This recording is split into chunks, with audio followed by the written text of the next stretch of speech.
really good series about what leadership looks like.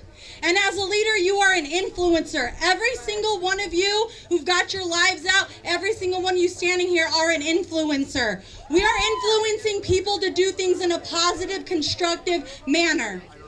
Going forward, for our president, though, we need somebody who's going to continue to fight and serve the people. People that continue to be a servant leader, doing something that's not for him. He couldn't be bought. He was already a billionaire. He already had everything he could have ever wanted. But he saw the corruption. He saw what was going on, and he took a stand for you and for me.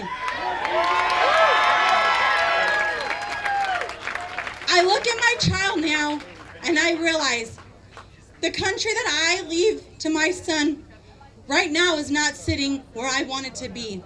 The perversions that seeped into the seams, that have dripped in there, milked it in, slowly but surely, little by little, they have gotten people used to the corruption. And they didn't do it all at once. That's why the silent majority needs to stop being so silent. We just need to be the majority, the united majority. Because we're the United States of America. Just as much as these other movements have gained momentum because they show up in such numbers right away and they overwhelm. We don't have to destroy cities. You know why? Because we're out there building them. Why are we going to build something? Why? We built them. We don't want to see that happen. You know what I mean? Some people might look at it as job opportunities, but I don't see it that way. I see it as something that we built up, and we're going to keep it that way. We just need to keep fighting for a true democracy. The thing about it is I fear for my son later on that one day his voice is not going to matter. I'm very sad right now for the first-time voters who got out there and are like, yes, my voice is going to be heard. And now they're like, what am I going to vote for? Now I realize why so many people were like, what does it matter? It should matter. Your voices should matter. Absolutely. That's why we have an election, but we cannot. And if Joe Biden truthfully cares about uniting people, he said he's going to be the president to unite. We need healing. Then Joe Biden, why are you going to allow 70 million plus Americans to sit here and claim fraud, and you're not even going to entertain the idea of let's do some researching. Let's look into this. Let's give the American people hope in a fair democracy. If he is truly fairly elected, he should have no problem with it. But I don't even think he's out there. I don't even think he's out there for himself. I think he's being played like a puppet. You guys, pray for this guy because he is being used as a pawn too. I'm serious. That poor old man, and I say poor old man because he is an elder and he is a human being. He's been through a lot. I'm not saying anything, but he has fallen into an evil trap. People that are very evil, and his family's in with it, and they're all okay with this corruption. It's terrible. It's absolutely saddening. He looks like a puppet up there, and I'm like, oh my gosh, you just sold your soul to the devil to gain the world. Why? Why would you do that? Why would you do that?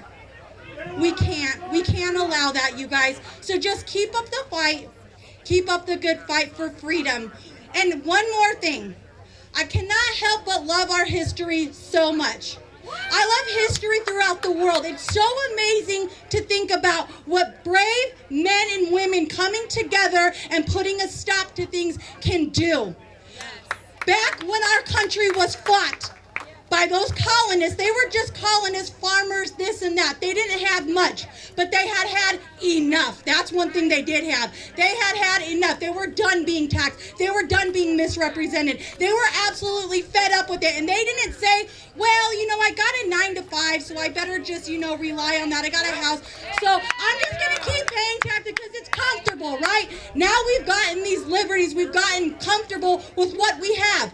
We're not going to have it pretty soon if we're not careful. So get rid of that comfort. Be uncomfortable and keep pressing forward. Who cares about the 9 to 5? That's about to be gone anyway. You're not going to have it, okay?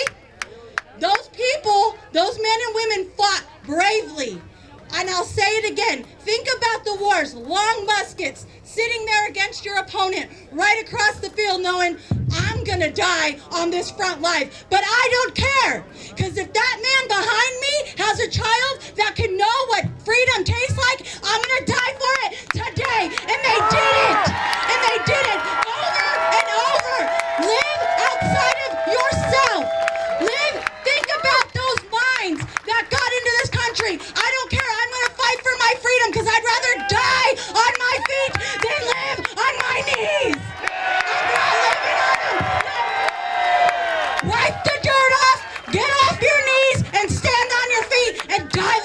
American if you have to. That's what it's going to take. God bless America.